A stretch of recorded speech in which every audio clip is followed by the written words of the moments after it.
Kim was pretty excited. He had heard that he was being sent to Hong Kong to work directly under Pastor Zheng, okay? He had been part of Zheng's congregation for a little while now, and he always wondered, if I go to Hong Kong, what kind of big things is Pastor Zheng going to have me do?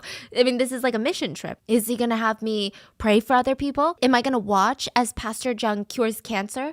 I've heard all the stories of him curing cancer. He would literally touch someone and their cancer was just gone. He's like a miracle worker.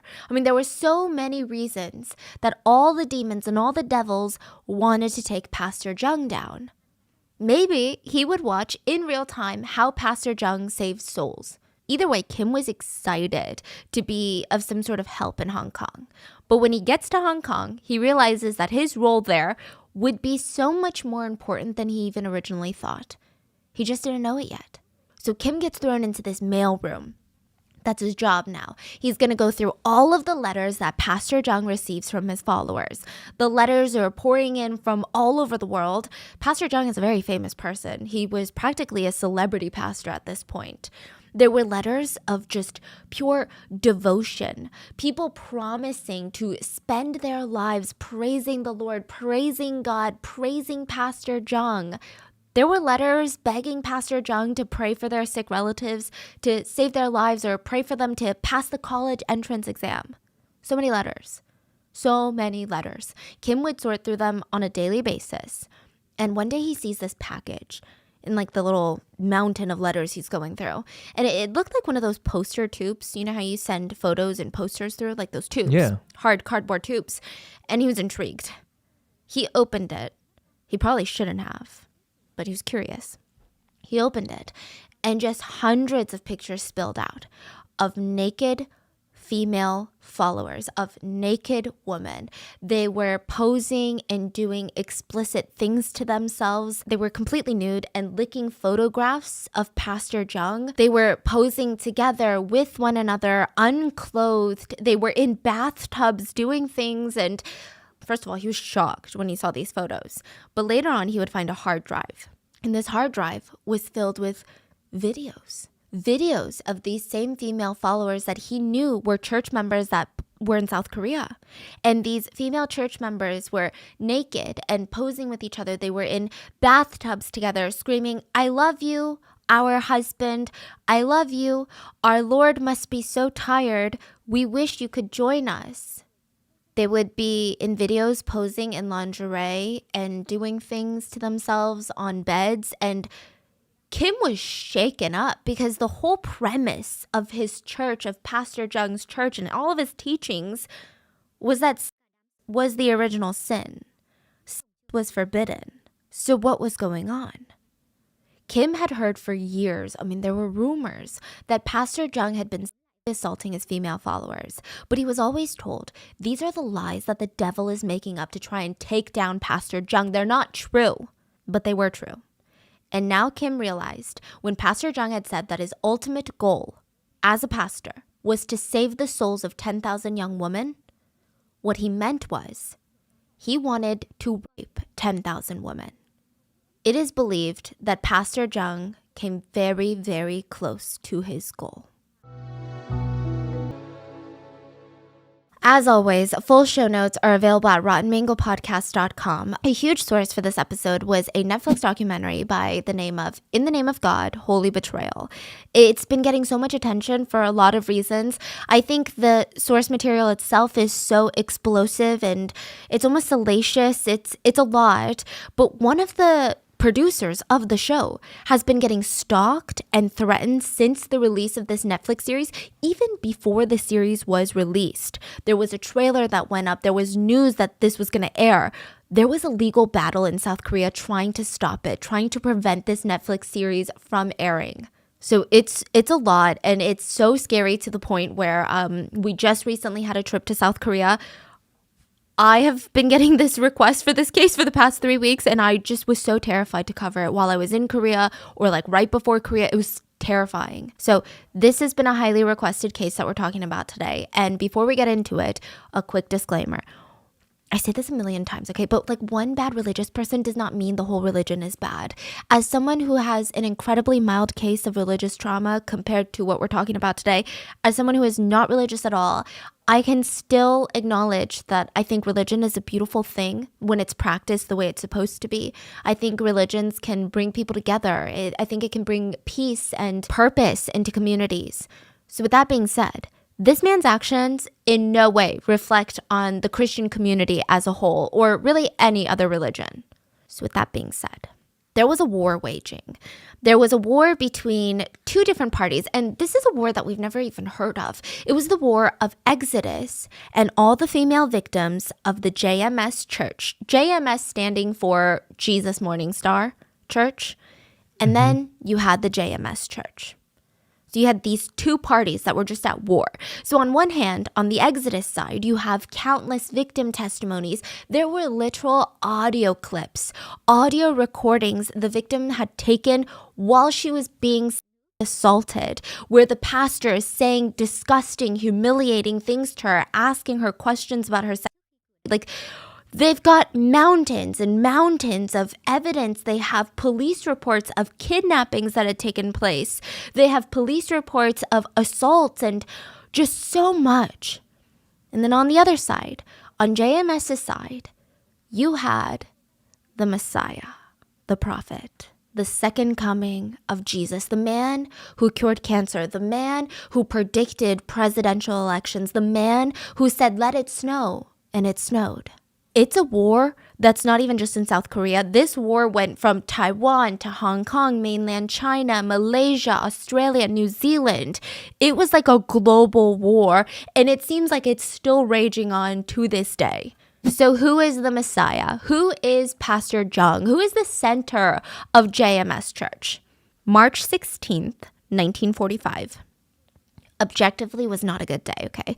World War II is still raging. The Allied powers bombed this historic town in Germany, and I think like 5,000 people were killed. And then in South Korea, Chung Myung-seok was born. I say this with the risk of sounding mean, but literally nobody cared that he was born. Like, babies are born on a daily basis. This one was not particularly special in any way. It's not like he was born and people were celebrating like, oh my God, look at this baby. It's not like he was born and then there were like whispers, oh my God, this baby's gonna be something crazy when he grows up. Like, there was nothing. Literally nobody cared that Jung was born into a poor family in the mountains of South Korea, far from all the big cities, far from Seoul. He was the third son of 7 siblings. So he grew up with 5 brothers and a sister. So back then, it was kind of customary for poorer families in rural areas to have tons of children because children translated to employees. That's like the sentiment. And it applied here. Jung only graduated elementary school before he dropped out to tend to his family's farm. So he's growing up working on the farm. And one morning, when he's 6 years old, some Christian missionaries come to the village.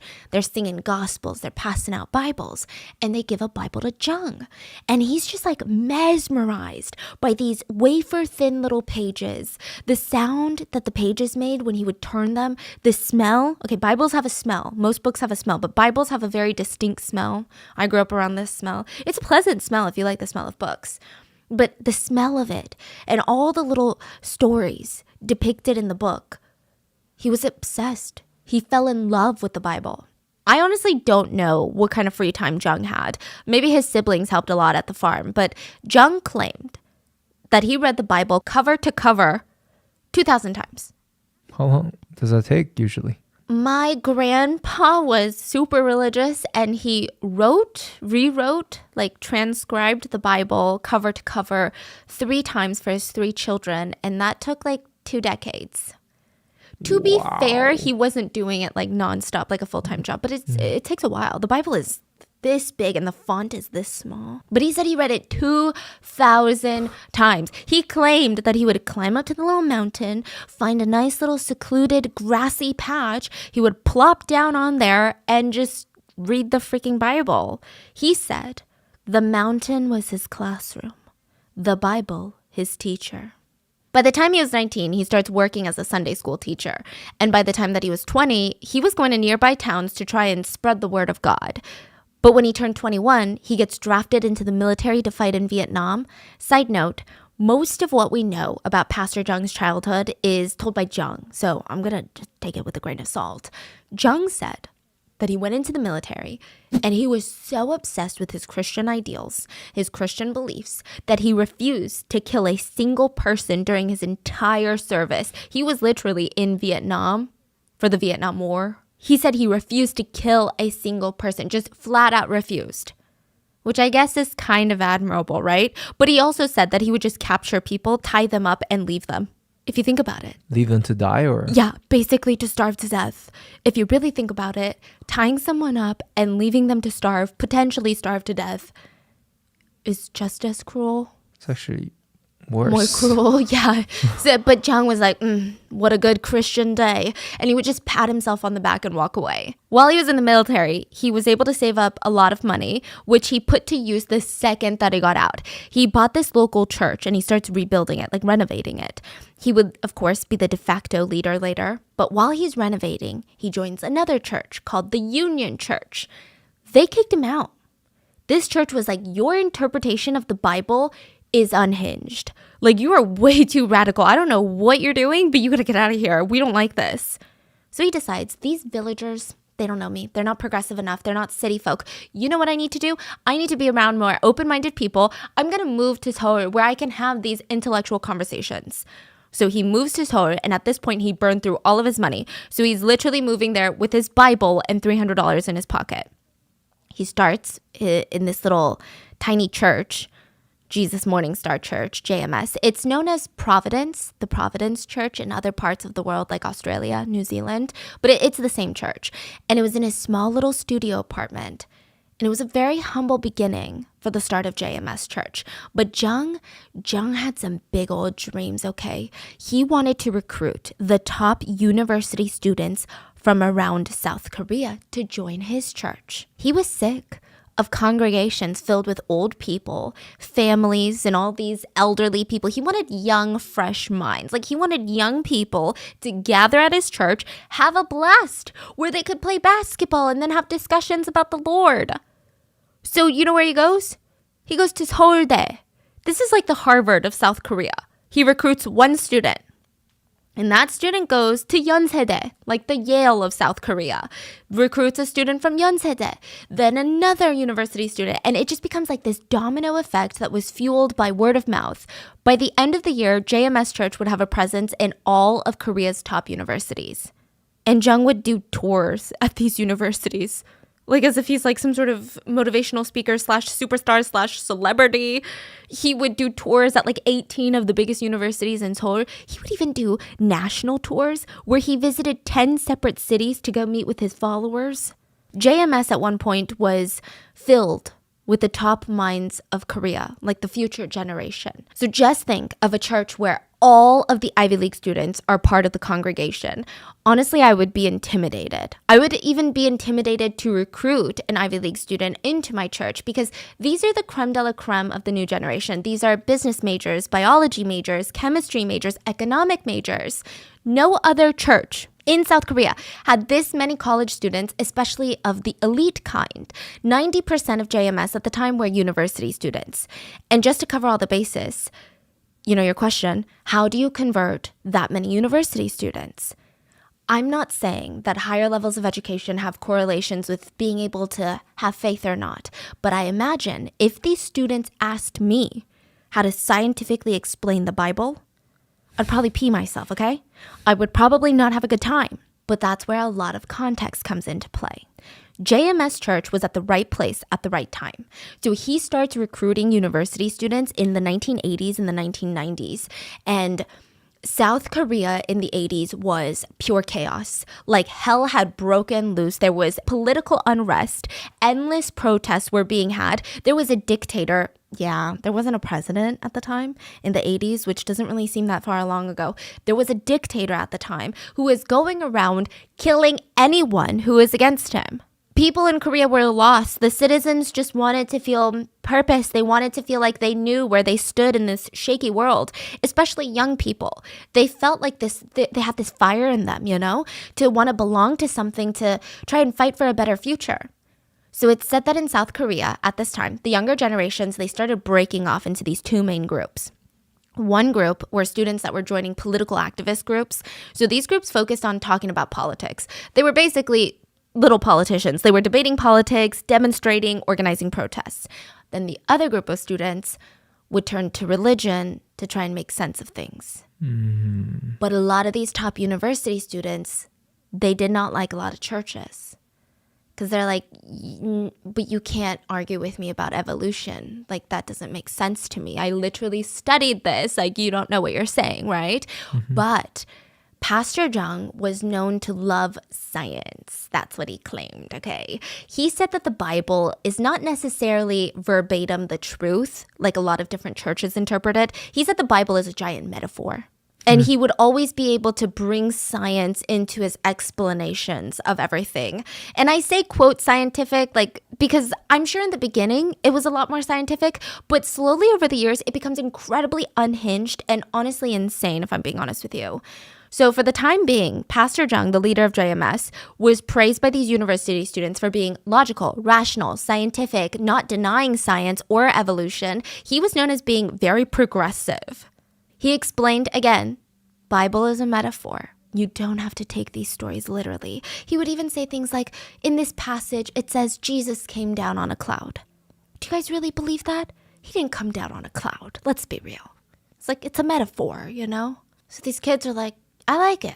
I like that a lot. Okay, I like you, Pastor Jung. They really liked Pastor Jung. They were honestly amazed when they found out that he only had an elementary school education. I mean, they were confused how he could grasp such complex metaphors that they were having difficulties with. He understood everything. He answered questions that the Catholic Church and Protestant churches had a hard time answering. And none of these students just like went to church. Okay, none of these university students would show up on a Sunday, sing a couple songs, hee hee ha ha, and leave.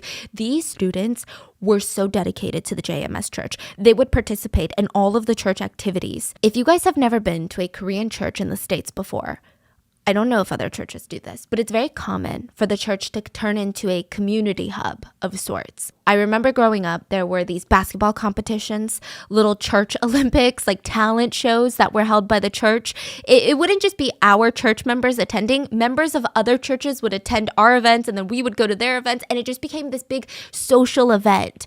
JMS did that, but they took it to a whole new level. It was basically a Coachella, but religious. They would have these massive events and gatherings and parades where everyone from every school, all the top universities were invited to have a weekend playing soccer, volleyball, organized games, organized competitions. Each university would even have their own cheerleaders walk in the parade. It felt more like a college football game than it felt like church.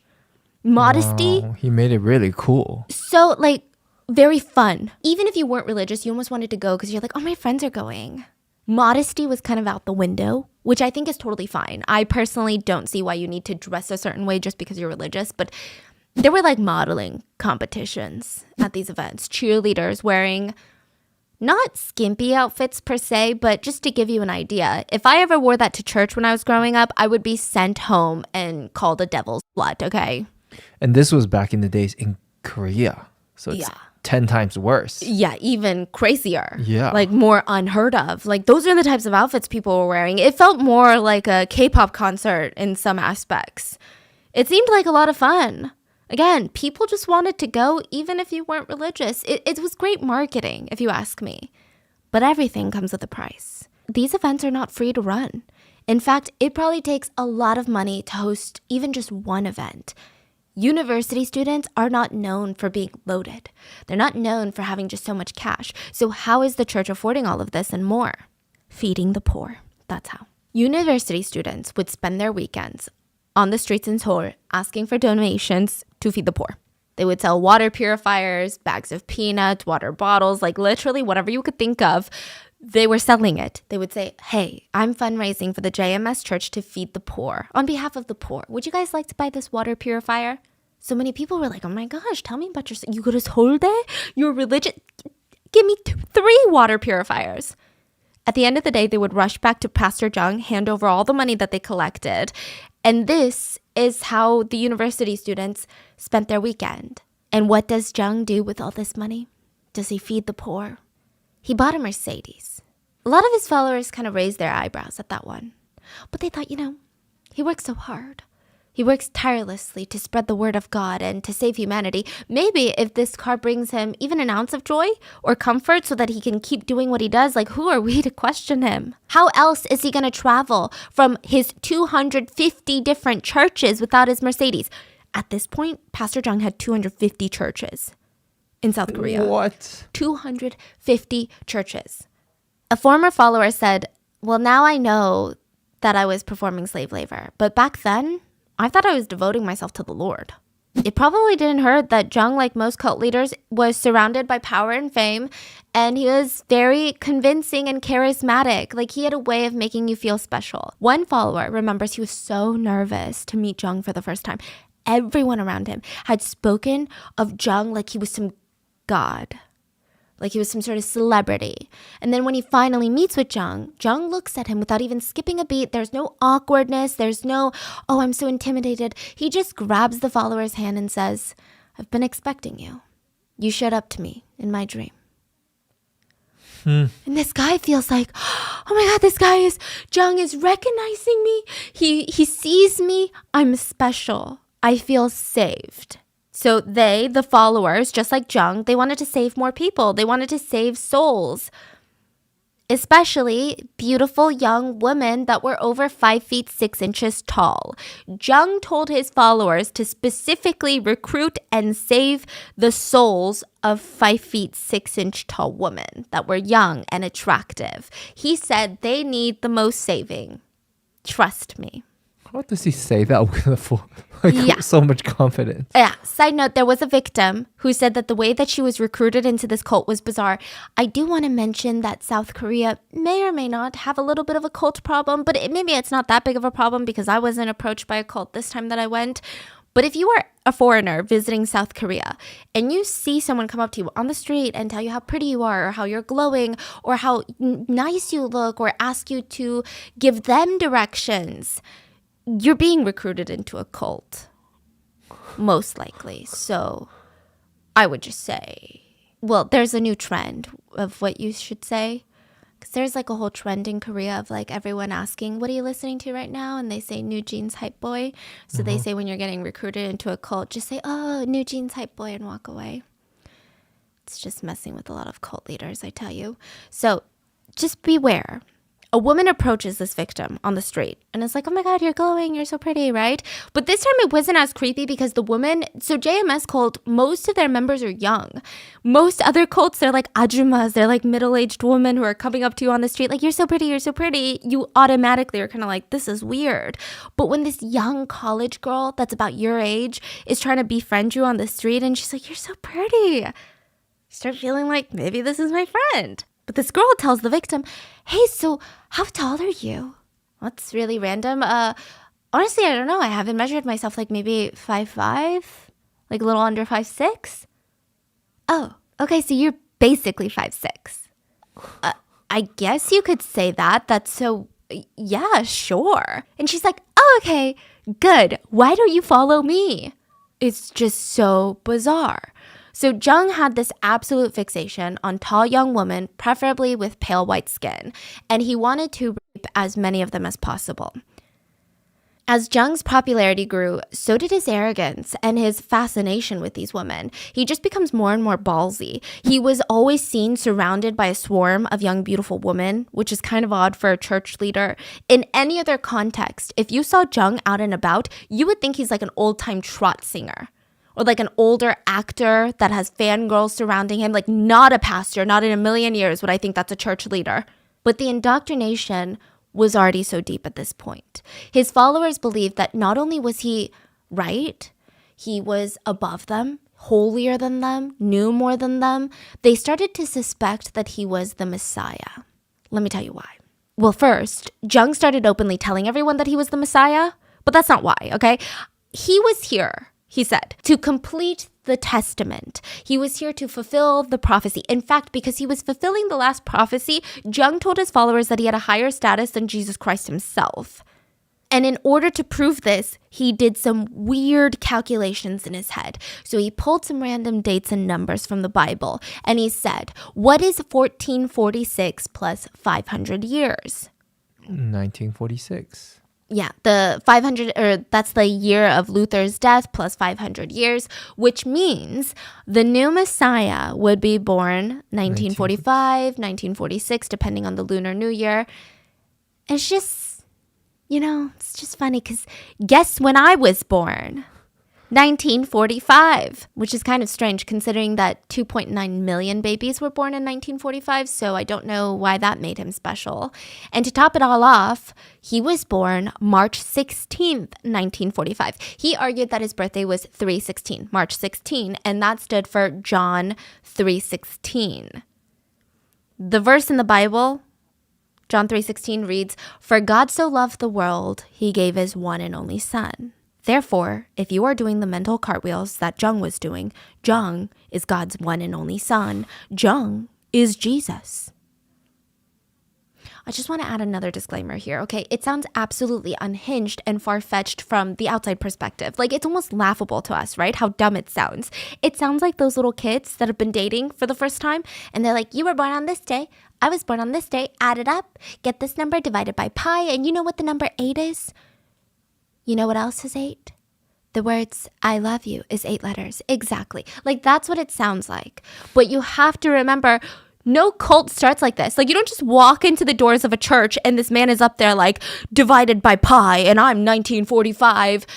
Like, this is not how it starts. This is after months of listening to sermons that make perfect, logical sense in your head. You're surrounded by this infectious energy of people being so positive and welcoming and accepting and so excited about something. You feel like you have this purpose in life and you feel like you're part of something bigger than yourself.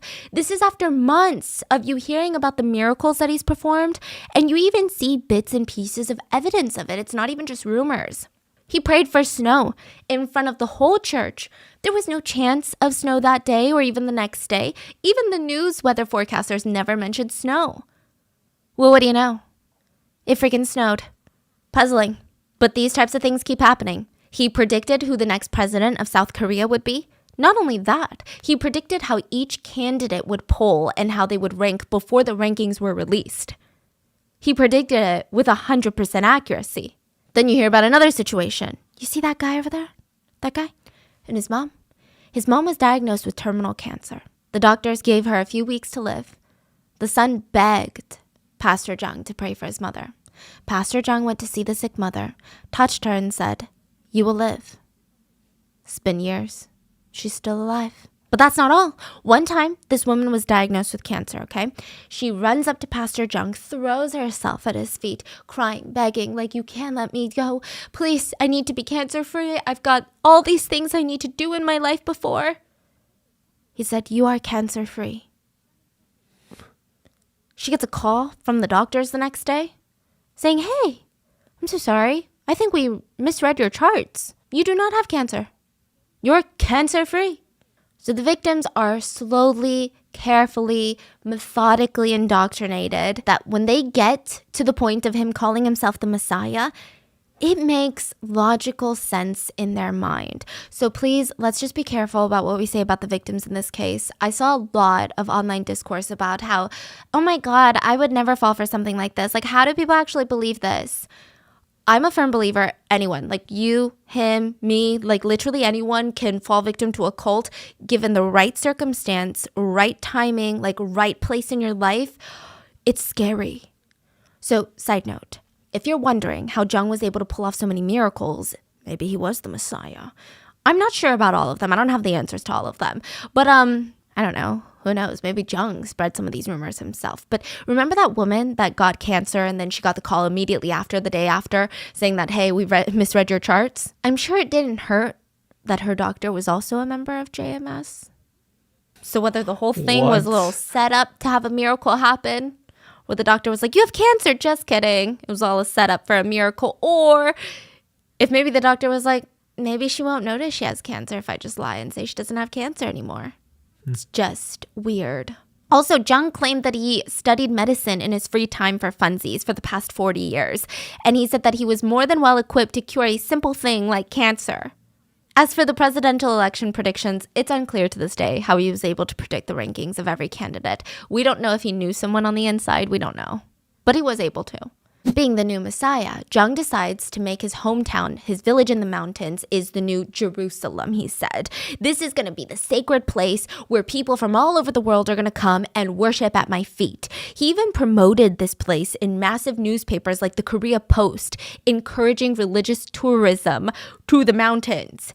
He starts using church funds to build this massive compound in the mountains. Thousands of followers would gather there, tent out, in tents in the mountains, to listen to him preach, to be in his presence, to attend events that were like the mini Olympics, modeling competitions, dancing and singing competitions held by JMS Church.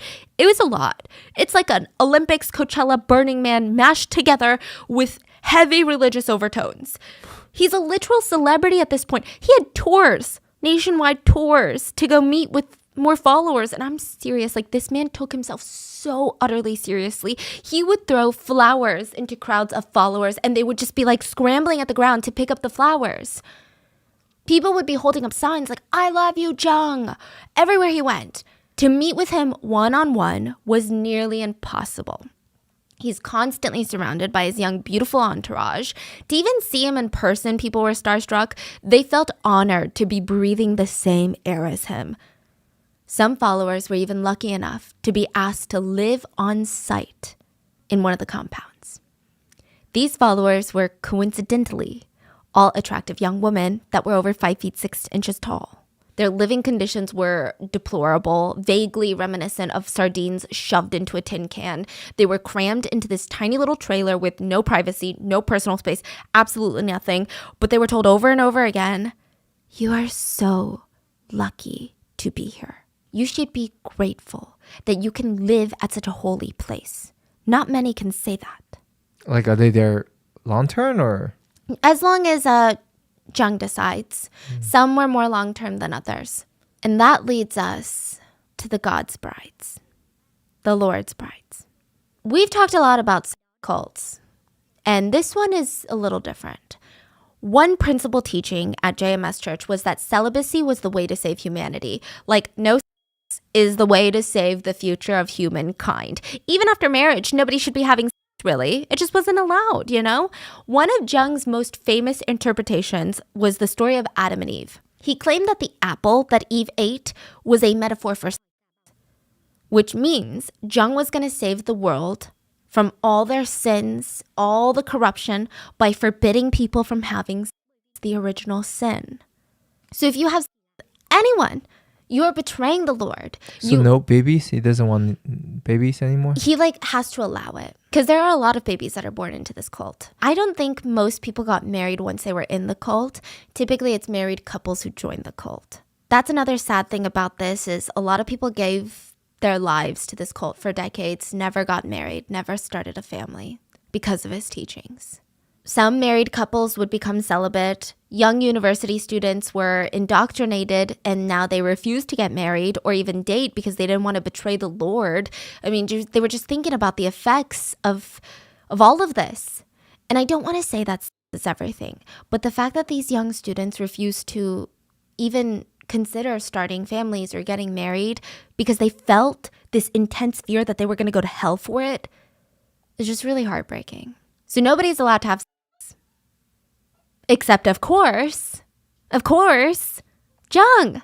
He claimed he was the Messiah. Therefore, he was the pure Adam. And by having sex with women, he was showering women with God's love through his body. His body was a tool. It's not that he wanted to do this. It's not that he wanted to have sex with women, but he did it for the greater purpose of saving the world. He preached that he himself was suffering by doing this. He was suffering. He was exhausted by using his body as a way of giving God's love. And his followers should suffer for him as well. Suffering was noble.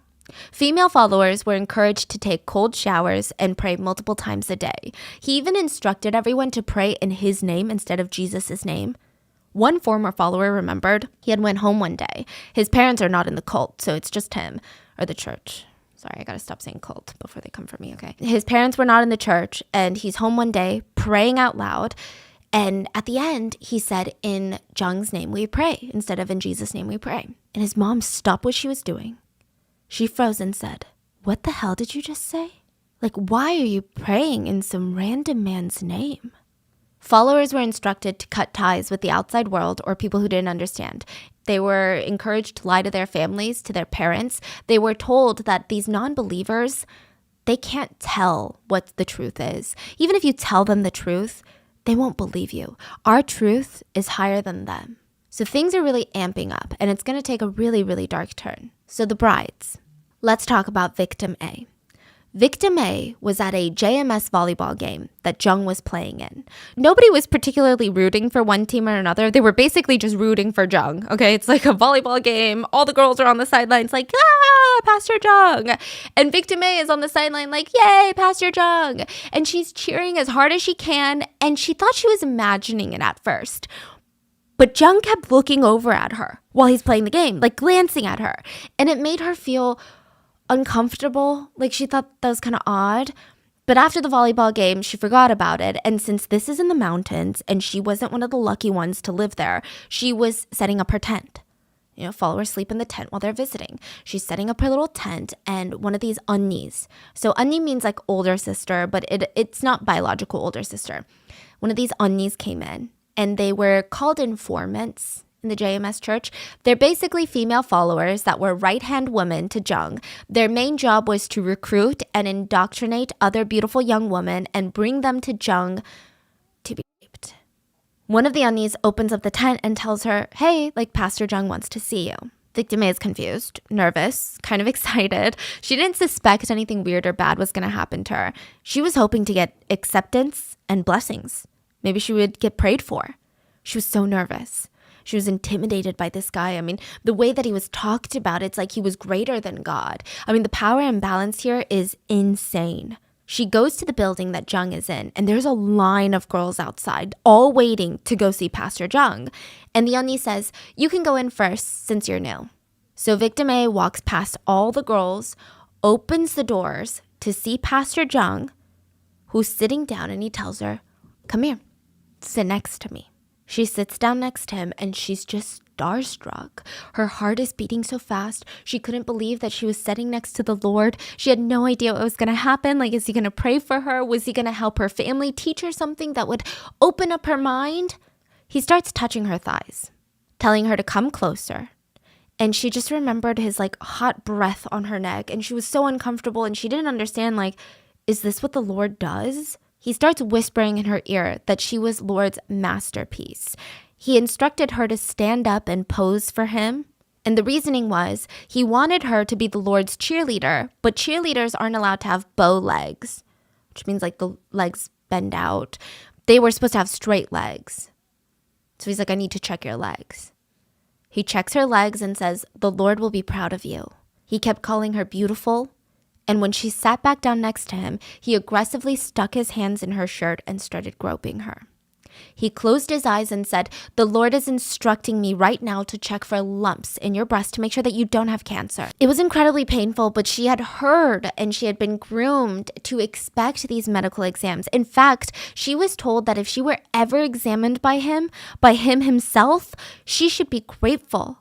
It was painful. It didn't feel right. But she just thought, maybe it's because it's my first time. I don't know. Like, I'm supposed to be grateful for this. He's checking for cancer. He had cured cancer, so that makes sense. Who was she to say no?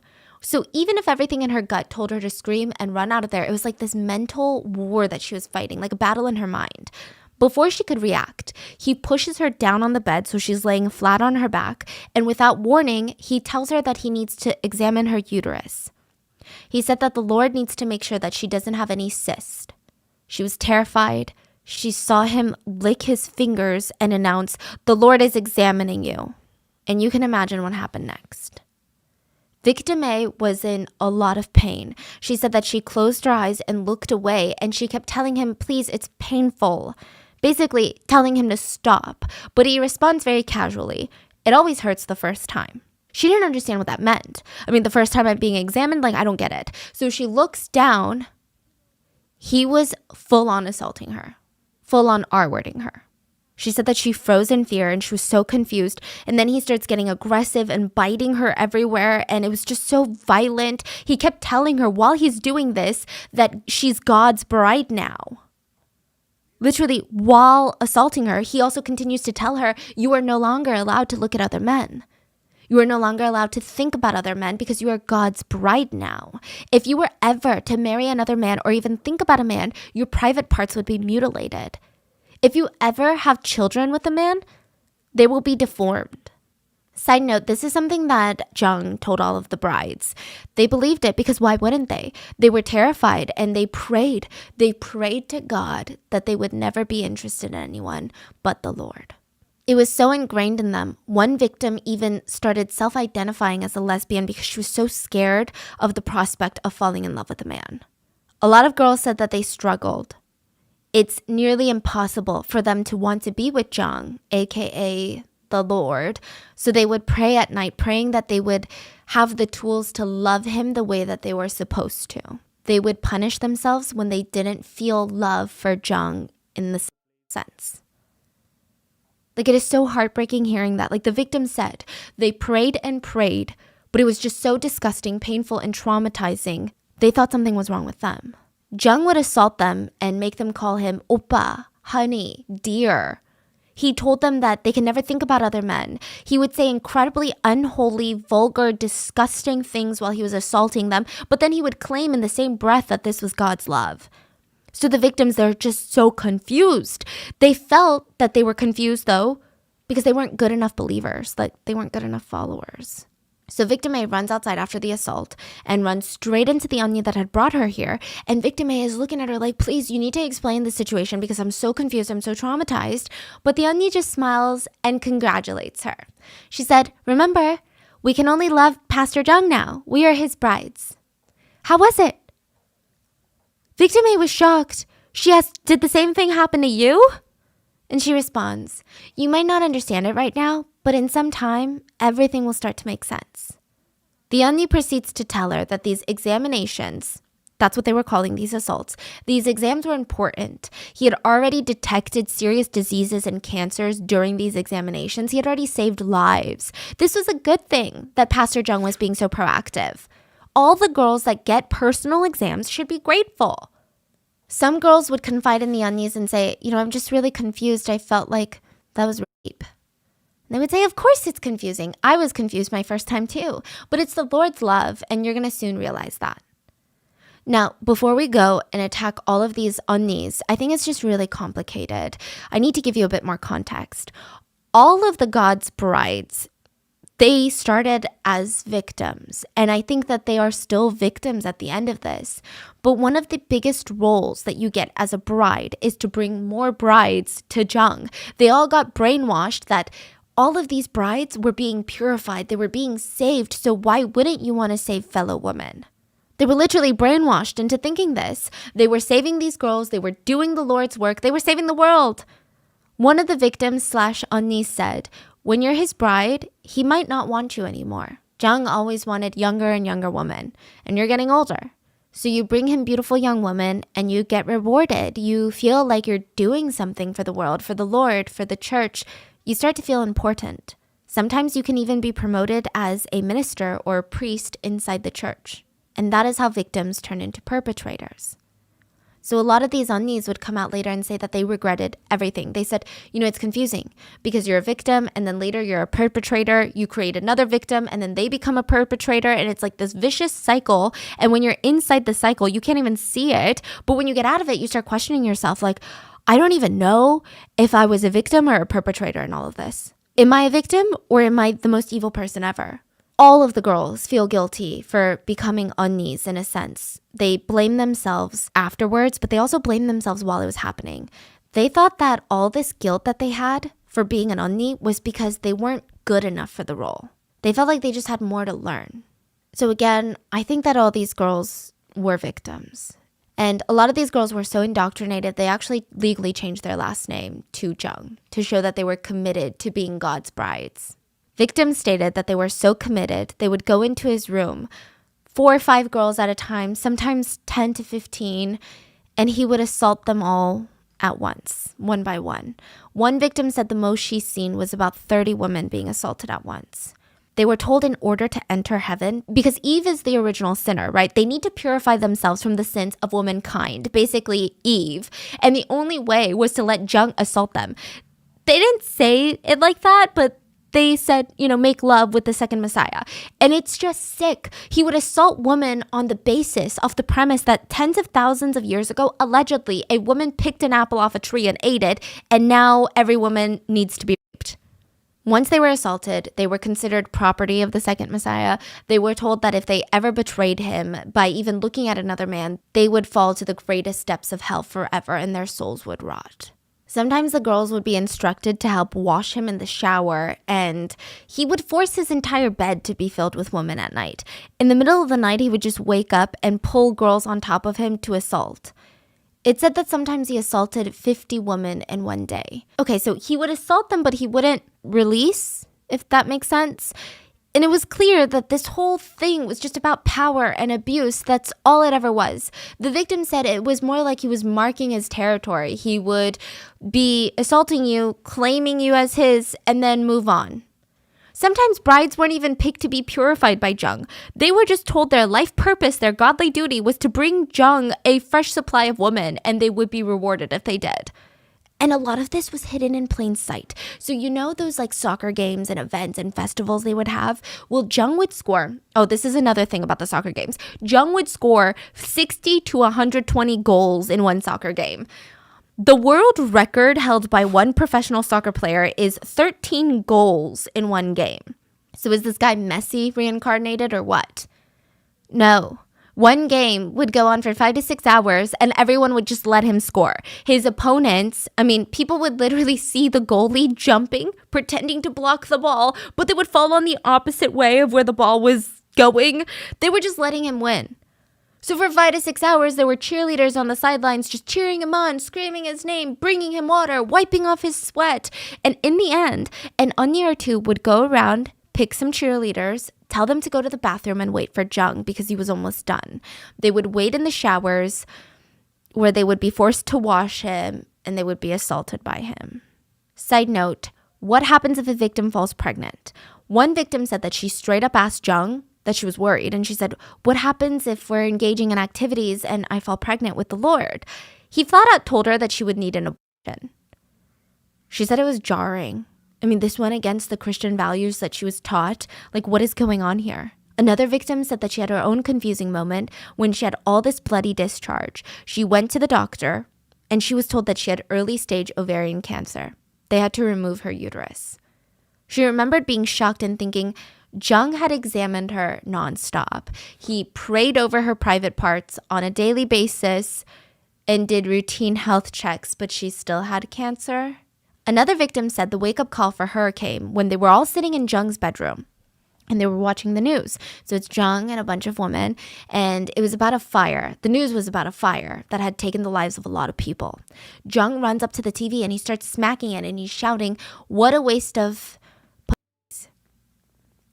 He yelled at the Unnis and said, "You should have converted these girls before they died. They should have been brought to me."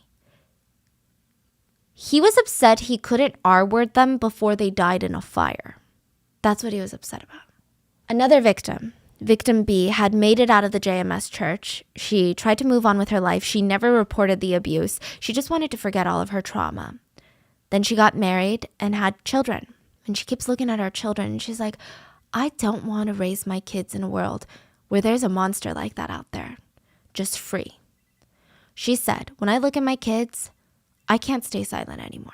She was recruited into the church when she was a sophomore in high school. She was a minor, a 16-year-old. That's when her nightmare started. She was recruited to join JMS. But Victim B's dream in life was to become Miss Korea one day. So she's studying scriptures at JMS and she tells her Unni, like, I wanna be Miss Korea one day. Like, that's my goal. The Unni says, well, you have to get permission first. I'm going to arrange a one-on-one meeting with the Messiah the next time he visits.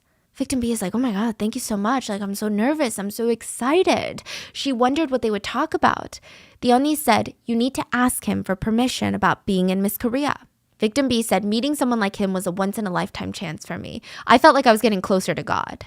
She remembers being taken to the hotel room that he was staying at. She opens the door to his room, and he's sitting there with another woman. The other woman was instructed by Jung to leave, so now Victim B is completely alone with Jung. And she finally gained the courage to talk and said, I want to try out for Miss Korea. It's been my life dream. Jung smiled and said, let's see. I just want to make sure that you can handle it before I give you my response. He instructs her to get naked.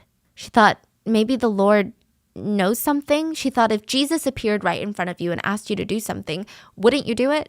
So she stripped. Jung grabbed her out of nowhere and said, if you try out, other men will try and f*** you. She was frozen in fear. She was so shocked. It was vulgar. It was bizarre. I mean, what is going on? He throws her on the bed, climbs on top of her, and starts rubbing. She was so scared to move. She just laid there, and he kept instructing her to call him baby and honey and all these things. He kept aggressively telling her to reach a climax. And when he was done, he told her that she could never tell a soul of what happened. Another reminder, she's 16. She's a minor. She had no idea what was going on. She always believed that Jung was this pure man that devoted himself to God. She was scared. She felt so alone. She grabbed her pants, ran out of there. He ruined her life. She didn't realize it then, but she recognizes it now. He literally ruined her life. She said the moment that he was doing what he was doing to her and making her call him honey has been burned into her memory since then. Little bits and pieces of these victims' stories were starting to come out. Allegations of assault were swirling starting from 1991. 1991, this is like a million years ago. Just so you know how up to date, this isn't even an old case. He was recently arrested in 2022, like a few months ago. So 1991, assault allegations were swirling. It said that some of the youngest victims of Jung were as young as elementary school children, literal children. It said that he would assault these victims in front of other women. He just felt unstoppable. But for some reason, none of these allegations made it mainstream until 1999, the end of the decade. 4 members of JMS Church were arrested for kidnapping. These were allegations that even the police can't ignore. They open up an investigation and they try to put the pieces of the puzzle together. Miss Huang is the victim. She was 27 years old at the time, and she said that she was a former member of the JMS Church. She decides, this is a cult. This is a cult. She decides to leave the group. She realized that JMS was not what they were saying it was, and she was pretty vocal to the church. She said, I'm leaving because I don't want to take a part of this. I don't want to be a part of a cult. Please stop contacting me. I'm over it. She wasn't planning on going public with anything. She wasn't planning on doing any of that. She just wanted to go home, return back to her normal life. The followers refused to let her do that. They're bombarding her with phone calls, accusing her of hating Pastor Jung, betraying him, being possessed by the devil. And in the same breath, they're telling her to come back to JMS so that they could save her from the devil that she was possessed by. She refused. She's like, no, thank you. You're unhinged. One night, they drag her from her house into a dark van. They kidnap her to JMS's house in the mountains. She saw rows and rows of shoes laid out in the front door, and through the window, she could see that Jung was having an orgy with his female followers. We don't know if she was assaulted on this night, but she was beaten an inch of her life by 4 members of the church. They kicked her, punched her, stomped on her hands. Every inch of her body was badly beaten for 4 hours straight. They said that they were beating the devil out of her, and the picture of their crazed eyes staring at her while they were kicking her in the face, she said she would never forget it. When they were done, they threw her back in the van, and on the highway, she's trapped in the back of the van, okay? And she spots a police car driving right next to her. She looks around. None of the church members are paying her any attention. She stares down the police car, hoping that they would feel eyes burning into the side of their face and look over at her. And she's making weird faces, twisting her face into these bizarre, painful expressions. She just wanted to look so strange that the police would stop the car. but not make enough noise or draw enough attention that the driver or the rest of the church members would see what she was doing. By some crazy miracle, it worked. The police looked at her and were like, that's weird. We need to pull them over. Miss Huang was brought to safety and immediately filed a police report.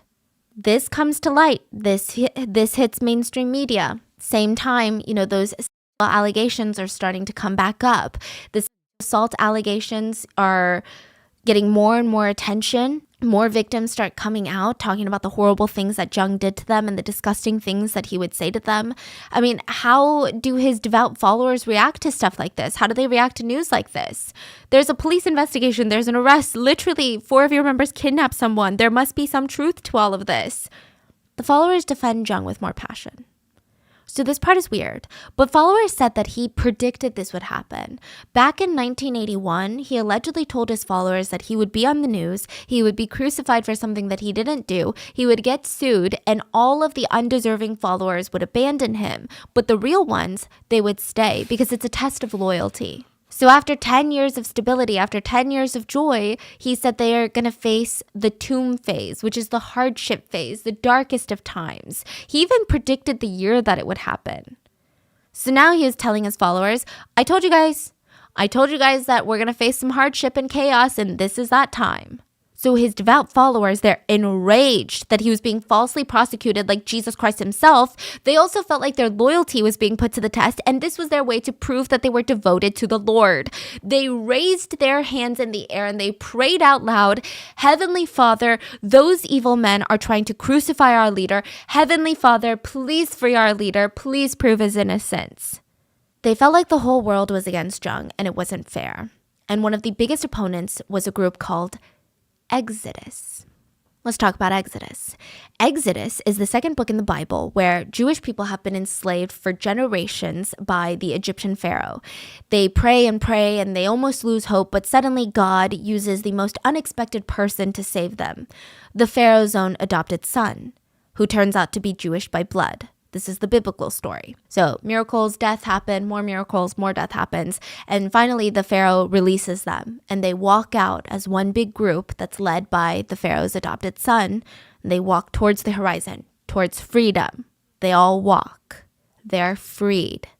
An online forum called Exodus pops up, and it was centered around testimonies of SA survivors from JMS Church. The forum was created by a mathematics professor by the name of Kim Do-young. He taught at a university, and I'm sure he called the site Exodus for a reason, and I'm sure JMS knew the reason. But Professor Kim had heard rumors since 1995 about the Messiah. He even attended JMS Church once to see what it was all about. And he was so shocked. Everything in the sermon sounded so sexual. There's even posters that Jung would hold up in his sermons that were like female anatomy posters of like the uterus and the womb. It was weird. Jung kept calling himself the Messiah. He would say vulgar things, just bizarre things. He called women bitches and sluts. Jung would also be heard in sermons saying, a lot of people say that they can't see God. They're looking for God and they can't see him. Well, here's what I say. Stop looking for him. Look for me. I'm right here. I'm God. You don't know who I am? I'm the Messiah. Professor Kim was shocked. He said Jung was cocky, vulgar, overly sexual. He was stunned. He realized that this was far from a religious group. It was just weird. But he would look around and everyone is like, Amen, Amen. Okay, what's going on? Jung would say things like, don't read the Bible. I know more than the Bible. Ask me. I'll tell you how it was. At first, Professor Kim did not know what to do with this information that he just gained from this sermon. He goes home and he's like, well, who am I to judge these religious people? He stops thinking about it. But his girlfriend was working on a paper on contemporary religion, and she told him about how she had come across all of these allegations, these suppressed stories of SA allegations from JMS church members. Professor Kim was so disgusted, he started Exodus to give the victims a place to unite and heal, and ultimately to take down JMS, which they would. But at an insane cost. Professor Kim's dad was almost murdered, and Exodus members were attacked. It gets really crazy. So the website goes from being a casual meeting place amongst victims to this strong activist movement that would be crucial in JMS. Professor Kim said that he had never felt so much rage in his life. All he knew was that Jung needed to be taken down. He recalls when he was much younger and much more volatile that this was the only time in his life where he had thought about killing someone. He wanted to kill Jung. He hoped that members of JMS would see the truth, but they didn't. All they saw was the devil. They thought Professor Kim was the devil reincarnated, trying to take down Jung. They all got into some heated arguments. Professor Kim would call, okay, this is a little weird. He would call JMS HQ headquarters and he'd be like, let me speak to the fucking asshole. And they'd be like, how dare you call our Messiah an asshole? Listen, you might think that he's Jesus reincarnated, but he's nothing but a horny dog in heat to me, so put the fucker on the phone. The followers were shocked. They were like, wow, he truly is the devil. Okay. And there was a fire being lit under Jung's ass, and he's starting to feel the heat with Exodus, with these allegations, with the kidnapping arrests. And then in 2002, SBS, one of the biggest broadcasting news networks in South Korea, they have a show called The Unanswered Questions, which we've mentioned before in a couple of different cases. They dedicated an entire episode on JMS. They insinuated that JMS was a cult. They exposed Jung for going around calling himself the Messiah, about how he used his position of power to sexually assault female followers. Allegedly, over 100 victims were contacted for information in the making of the series. When the broadcast aired, over 10,000 followers of JMS gathered to protest. They believed media was run by the devil. The devil was out for Jung, the Messiah. He was being falsely prosecuted. One follower even confessed at the time that he contemplated getting a hot air balloon, putting explosives in his backpack, and flying straight into the SBS building to blow himself up and the SBS headquarters up. That's how serious they were. He said the only thing in his mind at the time was to stop the devil.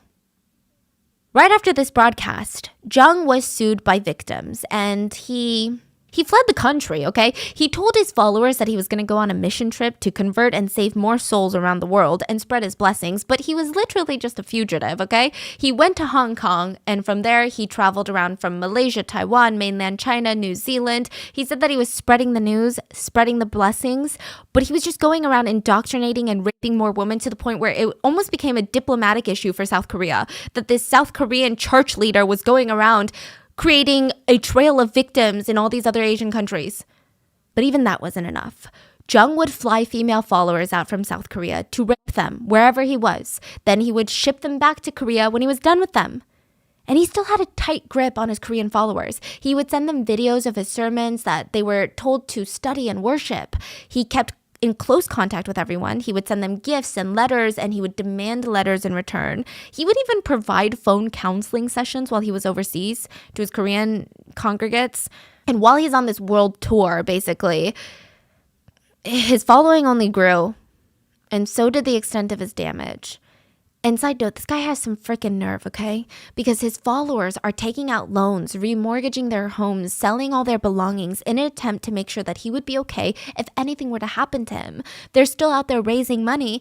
Meanwhile, this guy is living in mansions, throwing parties. He would rent out an entire resort to throw parties with young, beautiful, tall women. He would fly out girls willy-nilly from South Korea just so he could assault them. 2 victims shared their story with Netflix. They're sisters. They were both flown out to see Jung in Hong Kong. They were recent recruits, so people were still recruiting more girls into JMS, even when Jung had fled the country. They said SBS is a liar, they're the devil, all of these people, they're jealous, they just want to see him come down. He's too good for this world. The sisters believed it. They had heard stories of him being this devoted miracle worker. They had no doubt that a holy man like him could never do the things that he was accused of doing. They were encouraged to write letters to show their support to Jung. They believed in his innocence wholeheartedly until it happened to them. The 2 sisters arrived in Hong Kong. They were rushed into his room in the middle of the night. He was laying in bed when they walked in. So this is the first time that they're meeting him. They joined after he fled. And the unis that brought them in told him, give him a massage. The Lord is tired from, saving the world one soul at a time. and they lock the two sisters into his bedroom. The sisters were honored. They give him a massage, and he instructed them to sleep on either side of him, so he's sleeping in between the sisters. They kind of thought it was weird and it was strange, but they didn't feel like they were in a position to say no. Sister number 1 fell asleep rather quickly, but sister number 2, she wasn't able to fall asleep. In the middle of the night, Jung thought both sisters were asleep. He leaned over sister 1 and starts taking her clothes off and assaulting her. He kept whispering her to be quiet and not wake up her sister, who was awake but too scared to do anything. And he whispered that this is the Lord's will and her soul will be damned if she doesn't let him do this. After it happened, sister number 1 snuck out of the room and ran into the room next to Jung's bedroom, which is where all the unnies were. These are the ones that she trusted, the unnies that had brought her here. And she's trying to shake them awake. And she's like, please, you have to help me. Like, he just raped me. All the lies, they're not lies. Please wake up. She's shaking them. And these unnies are pretending to be comatose. They're basically just staying asleep. They're choosing to ignore what happened to her. It's clear that they're in on it too. The two sisters talk about what happened, and they realize that they were in danger. If it seemed like they were going to go back home to South Korea and start trouble for JMS or say that he R-worded them, they didn't know what was going to happen to them.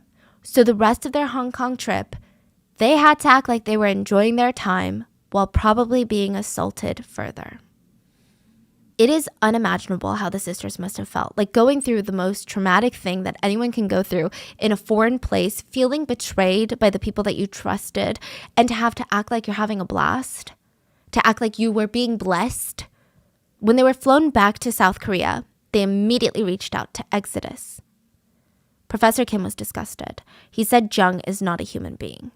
So Professor Kim is amping up Exodus while Jung is abroad, and Jung is getting more and more reckless. He started an international crime spree, really. The reason that he traveled to so many different countries was, yes, to assault more women, but also he just kept stirring up so much trouble legally with local governments that he had to flee countries nonstop. He did this so many times, he was put on Interpol, International Police's Red Notice list. He was wanted for crimes, fraud, and embezzlement. So if anybody caught him entering or leaving a country, they would flag him, ship him back to South Korea in handcuffs. In theory, it was great, but somehow it didn't work. Jung assaulted nearly 100 Taiwanese women, and it became a huge problem. In addition to how horrible his crimes were, it was a diplomatic nightmare. He had been recruiting Taiwanese followers from universities, and once news came out that he had assaulted so many Taiwanese women, Taiwan was absolutely insulted. When it got bad, he flew to Hong Kong, somehow escaping Interpol. It was in Hong Kong that he ran out of pages in his passport. This is not a metaphor. Like, literally, he ran out of pages in his passport, which typically, it's a normal procedure. You go to the consulate and say, hey, I ran out of pages in my passport. Can I get more pages in my passport? And they'll give it to you. But Jung was paranoid. He's on Interpol's Red Notice list. So he decided the only way to get pages in his passport was to bribe the consulate officials. He comes in with a massive giant crystal worth probably tens of thousands of dollars. An expensive bribe. And it was dumb because nobody at the consulate knew who the fork this guy was in Hong Kong. But he just walked in with a massive shiny spotlight on top of his head in the form of a giant crystal. So they're like, if this guy is trying to bribe us with tens of thousands of dollars, we should probably do a background check on him.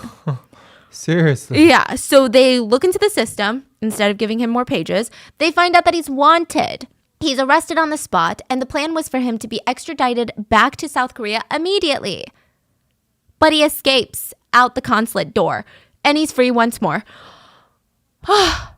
So it's like, okay, Exodus feels like we gotta do something. These international police, they don't care. We gotta do something. So June 2003, Exodus receives reports from their informants that Jung was in Hong Kong. They know this because female followers from South Korea are being flown to Hong Kong to meet with him. Professor Kim tried taking this information to the Hong Kong authorities thinking, of course they're gonna wanna get Jung. He's on the Red Notice list already. But the authorities are like, it's not that interesting. It's fine.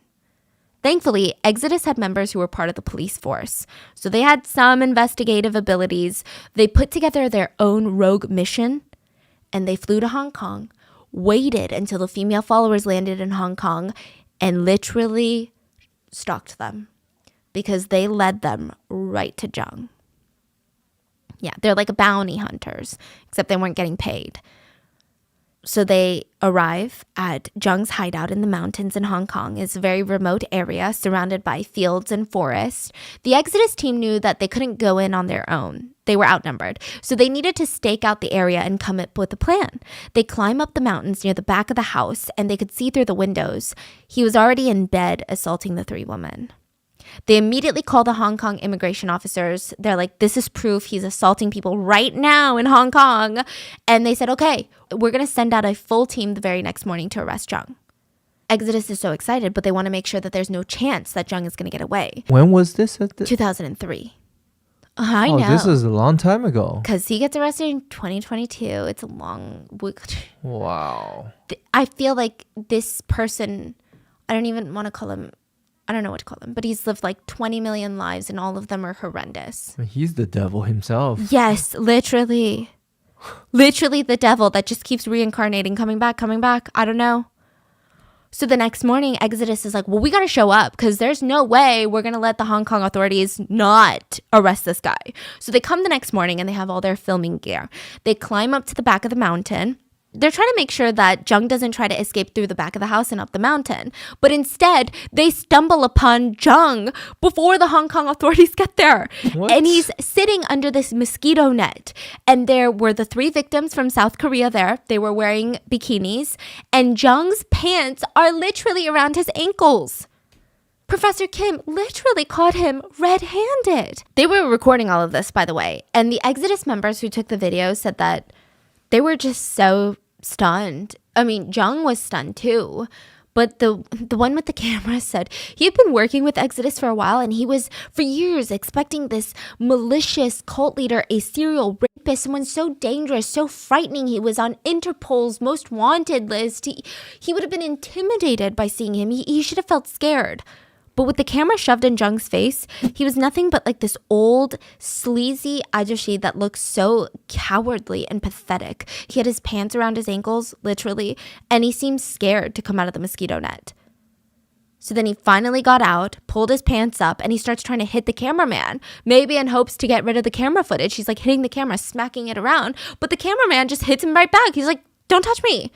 And he starts stumbling back to his house. Jung runs back to his house screaming, you hit me, like a little child. Exodus members were in so much shock. They had flown to Hong Kong to take down this serial rapist, and they couldn't believe that on top of all the other horrible things that Jung was, he was a miserable coward. But at least the nightmare was over.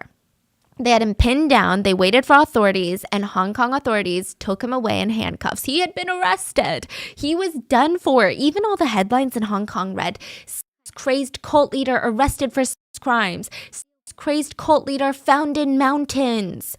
There was a literal video of him with his pants around his ankles. He was going to pay for his crimes. Jung hired a high-profile lawyer, paid $100,000 for bail, and was released. He instantly fled to mainland China illegally without a passport.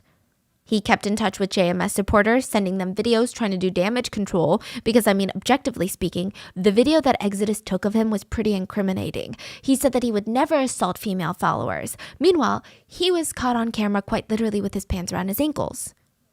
The JMS community was enraged, but not for the reasons that you think. They were disgusted at Exodus and the fact that Hong Kong had the audacity to arrest their Messiah. This was the modern-day Jesus getting arrested by the Romans.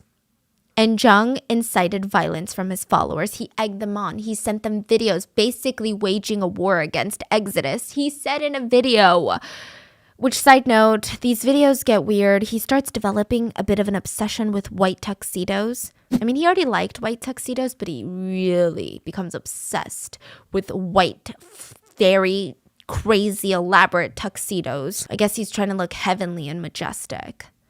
But he said, I was betrayed. Disloyal, evil people cannot exist. Jesus said that to me himself. There is no war without casualties, and some killings are absolutely necessary. That is what the Lord has told me. JMS members were out for blood now. JMS starts hunting down members of Exodus, following them, threatening them, terrorizing them. They were able to find them because Well, I'll get into that in a second. But their first target was the Exodus law student that had flown to Hong Kong to arrest Jung. He came home to his apartment building one day. And it's just like this small little entrance. Like, think of your Asian apartment buildings. There's no receptionist desk. There's no front lobby. It's just a door and a motion sensor light and then stairs, and you go to your unit. The front motion sensor light wasn't on that night. Okay, that's weird, but maybe it's broken. He starts walking up the steps, and there should be another motion sensor light that turns on, but it doesn't turn on either. He's cloaked in darkness, and that's when he sees a group of people descend down the stairs and attack him with a steel pipe. They're holding like a shiny steel pipe. He thankfully had his law textbook, and he used it to shield his face. He and the attackers tumble down the staircase. He runs out onto the street where there's street lights, CCTV cameras, and the followers, they get scared and they run off. He survived. The injuries weren't that bad, but this was just a practice round for JMS. It wasn't the law student they were after. It was Professor Kim. Professor Kim was pretty careful once he realized how serious JMS was. They're willing to go to the ends of the earth to defend a rapist. He took necessary precautions. He stopped visiting friends, family. He was worried that they would be targeted for their association with him. He remembered emotionally telling his parents, "I can't see you guys for a while. You have to be careful." He would constantly call them, nagging them. One evening, Professor Kim was on the phone with his dad. His dad is driving home, and his dad starts screaming frantically on the phone. He's screaming, What are you doing? What the hell are you doing?" Professor Kim is screaming, asking, "What's going on? Dad, what's going on?" There's no response. So he hangs up and he keeps trying to call back. No response. Turns out Professor Kim's father had pulled up to the house. There were men waiting for his car with steel pipes and metal baseball bats. They blocked him from driving forward and reversing. They jumped on top of his car and started smashing the window. Professor Kim's dad opened up his side of the window, just a tiny crack, to tell them that he was going to start driving, like they need to leave, otherwise they're going to get injured. He's going to drive. They didn't care. They came up to the window, forced their steel pipe in through the tiny little crack, and started bashing Professor Kim's father in the face with a steel pipe. He didn't know how long it lasted. 5 minutes? We don't know. He fell unconscious. The men fled. He was found by his other son. And the image of Professor Kim's father would be burned inside of his memory forever. He said that his dad had a hole in his face the size of a baseball. He was lucky to be alive. He was permanently disfigured from this attack. They broke almost all of his facial bones. His mouth would forever be twisted to one side, and one of his eyes would never close again. When he was first brought to the hospital, they were shocked that he was even alive because of that hole in his face. Professor Kim's brother was so traumatized. The doctor said that all the veins on the left side of Professor Kim's father's face had been completely severed. And after all of this pain, after all of this trauma, Professor Kim's dad said that he was happy. He said, "Had it not been me, it would have been you, son. I'm happy it happened to me instead. And I thank God every day that I was attacked instead of you." Professor Kim said that he felt so much hatred and guilt. He questioned himself for why he even went after JMS, how this could happen to his dad. He thought to himself, how can someone do this? Even gangs in South Korea know not to mess with someone's parents. Gangsters. It was later revealed that there were prosecutors that were in the JMS cult who were able to pull information on all the Exodus numbers, where they lived, who their family members were, where their family members lived, their license plate numbers, everything. The police even discovered that the JMS cult members had found a way into Professor Kim's parents' house and bugged it. Planted listening devices. Every inch of that house was bugged. They were listening to Professor Kim's parents for God knows how long.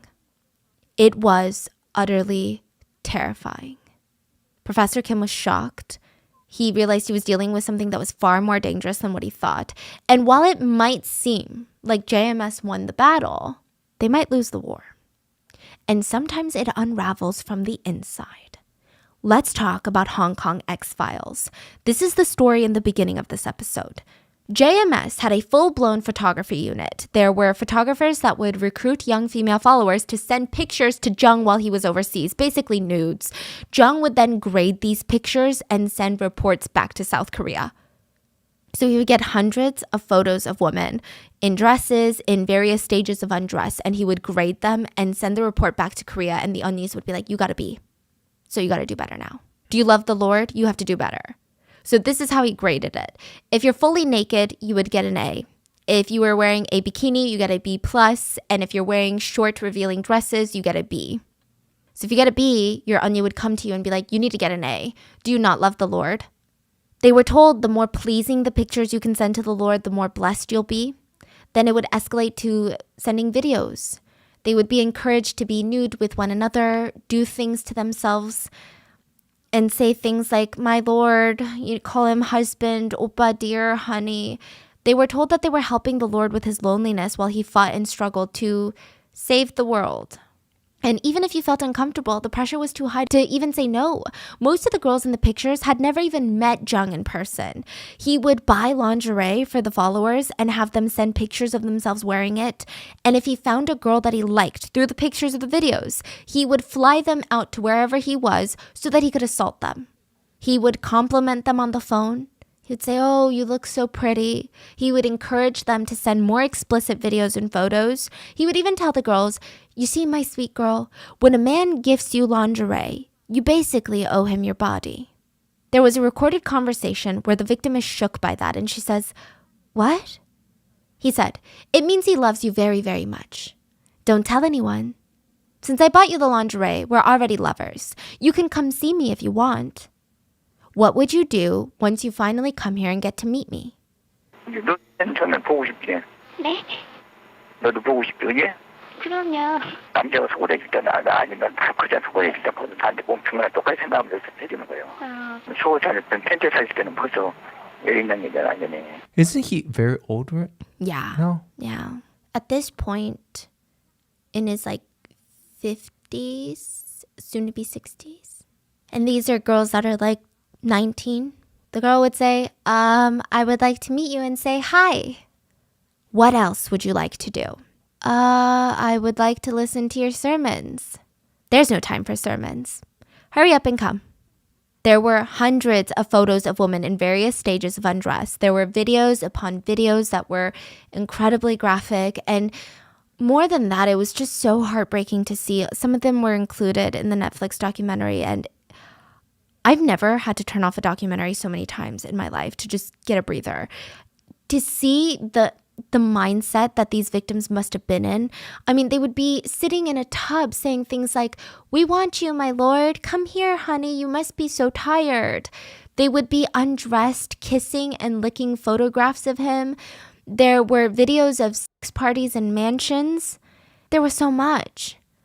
And remember Kim, the beginning guy at the beginning of the story? Kim was a member of JMS and he was in charge of sorting through the mail.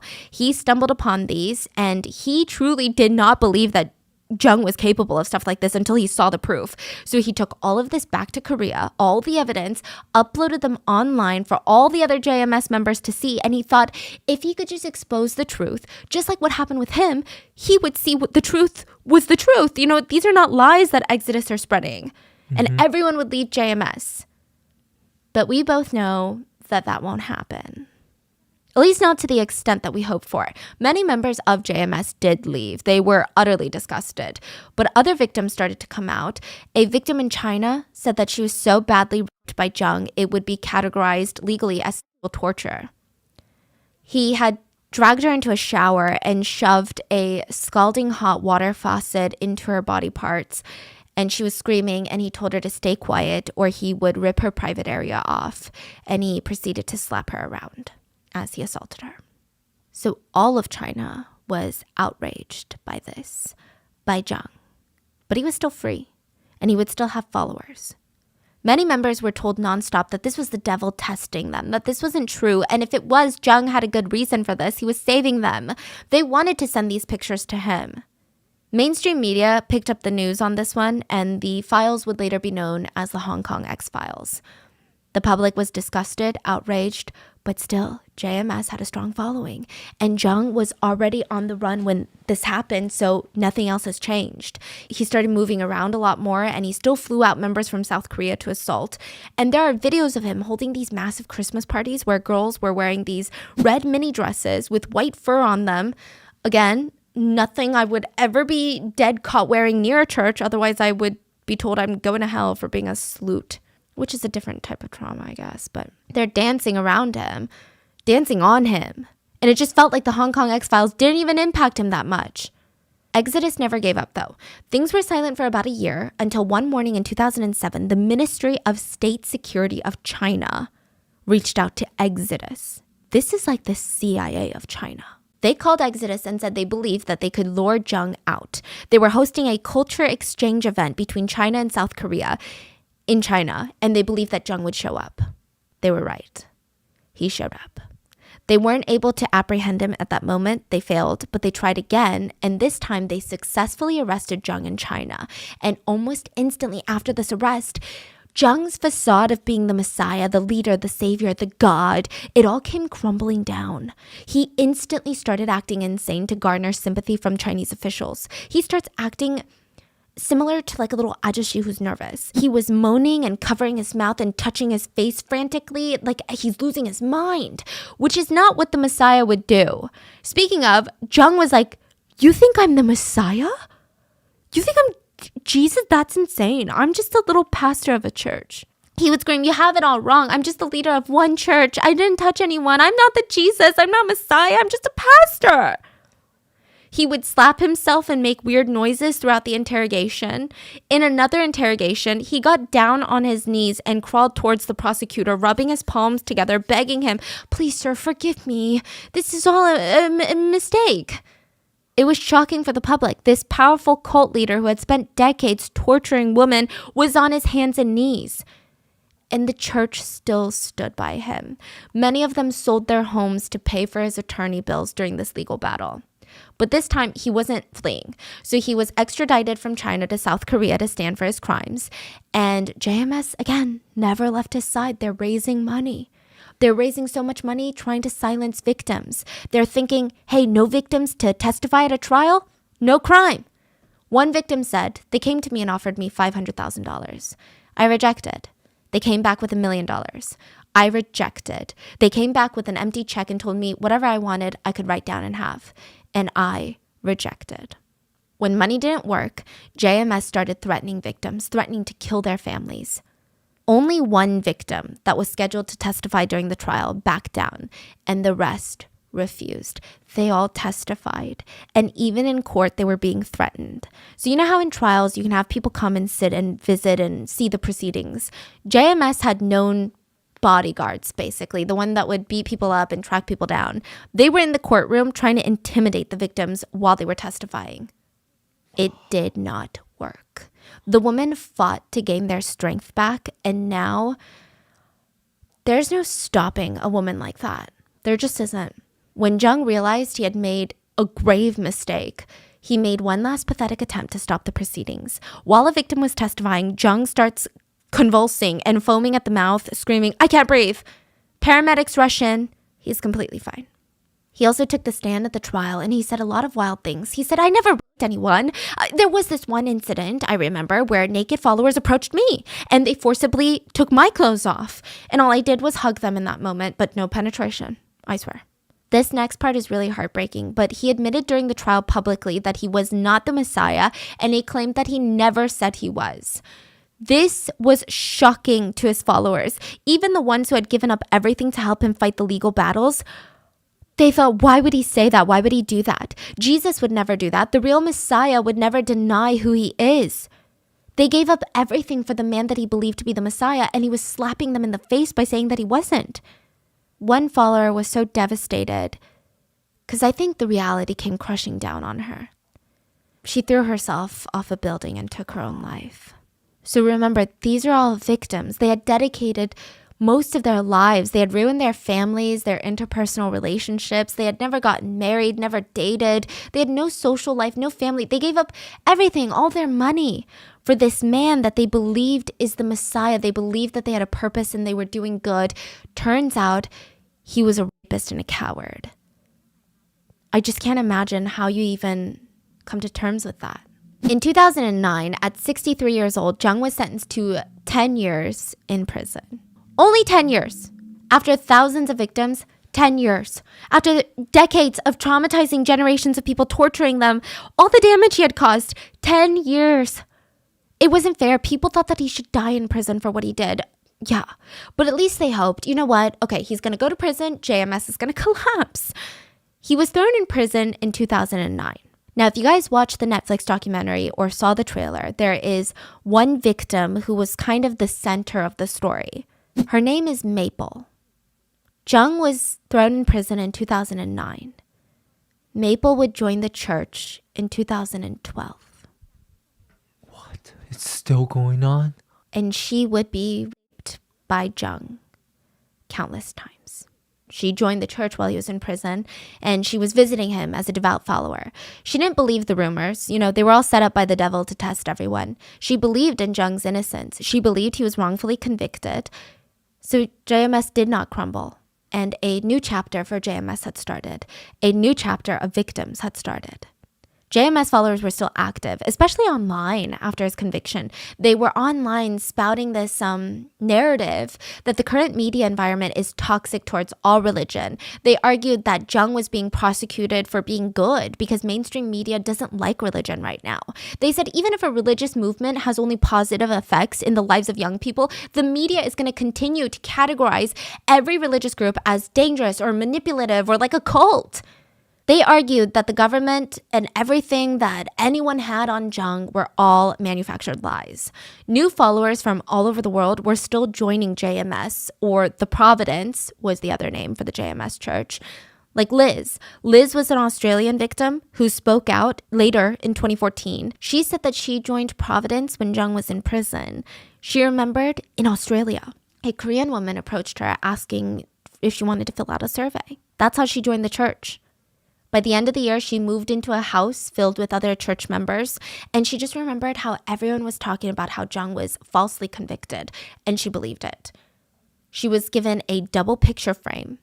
One side had a picture of Jesus, and the other side a picture of Jung, and she was instructed to pray to both of them, Jesus and Jung. And she had the honor of becoming an evergreen. This is the titles the girls were given in the Providence section, and they were told that this is the greatest honor. You're basically God's bride now. You can never get married. You can never look at another man. You are for God. Liz was encouraged and told that she needed to send Jung letters while he was in prison, and a lot of them became very quickly intimate. She ended up sending pictures of herself in bikinis. She recalled Jung would write back to her saying things like, "Women are more beautiful when they're naked." He told her that her pale white skin aroused him. So Liz was eventually asked to fly to South Korea and visit Jung while he was in prison, and she did. I know what you're thinking. Liz visited a convicted serial rapist and molester in prison. But two things to remember, because I see a lot of people victim blaming with this case. Liz is a victim. She was indoctrinated, taken advantage of. Groups like this, they can spot a weakness from a mile away, and they're going to use it to their advantage to convince you that what you're doing is right for you, the family, the world. And the second thing is, why the fuck is prison letting him have young female visitors to begin with? Like, I don't understand that. Why is he even allowed to receive nude and or bikini photos from young women? But he was. Yeah, he's basically doing the same thing he's been doing. Yeah, and they're like, well, now you get free meals, basically. So Liz, she ends up falling into the vicious cycle of victim to perpetrator pipeline. She starts helping recruit more young women. The JMS Church ran a modeling group at the Australian National University campus. So it was easy for her to recruit beautiful young and tall women. Even in prison, Jung had learned nothing from his crimes. Looking back, of course, Liz says she regrets everything. And she genuinely believed that she was saving people. She genuinely believed that she was doing the right thing. JMS even told her Satan uses your parents to try and convince people to get out of the group, to recant them from being saved. So they convinced her to stop talking to her parents altogether. And once she did that, she felt like there was no going back. She said when you're in it, you're brainwashed into thinking that life will be horrific if you ever think about leaving. Not only will you go to hell, but your life itself will be horrible. You think, if it's hard now, this is nothing compared to the agony of leaving. Luckily, Liz got out before Jung was released from prison. But Maple was not so lucky. Okay, Maple is a really pivotal part of this story because she's the one that gets him rearrested. Maple was born in Canada in 1994. Her parents had moved to Canada from Hong Kong, and they were trying to make it as immigrants. For a while, things were good until they weren't. Her family moved back to Hong Kong, and by the time that Maple was in high school, her life was just very unstable. Her parents were constantly fighting. Maple was getting bullied in high school. She just felt very lost, alone, and vulnerable. She's a sophomore in high school, so second-year student. She went to the mall with her sister, and she was approached by this young college girl. And it was just a nice conversation. They exchanged numbers, and this 언니 kept calling her, wanting to meet up with her and talk to her about life.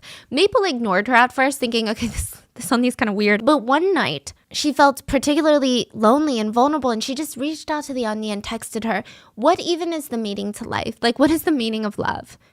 The 언니 starts comforting her and referencing the Bible and tells Maple God created men with purpose. And that purpose is love. God loves people. God loves you 1,000,000 times more than a parent could ever love you. Maple said that she was moved. She didn't realize love like that could even exist, and it made her feel hopeful. She starts meeting up with the 언니, who is so nice and welcoming, and Maple grew to really trust and admire her. She was introduced to other members of JMS, and they too, they're very nice and warm and welcoming. And she's like, oh my gosh, maybe I'm finding my place in life. She said that she found forgiveness and freedom with JMS. The community was always there for her to hold her up whenever she fell down.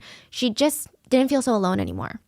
She was told that Jung, their leader, was put in prison, but it was all fake. It was the devil who put him in there. They told her that Jung was in prison to bear the sins of mankind. He was doing it for us. He was sacrificing himself for mankind. And that is true love. Side note, while in prison, Jung did request some very, very odd things from his followers. His inmate number was 1178.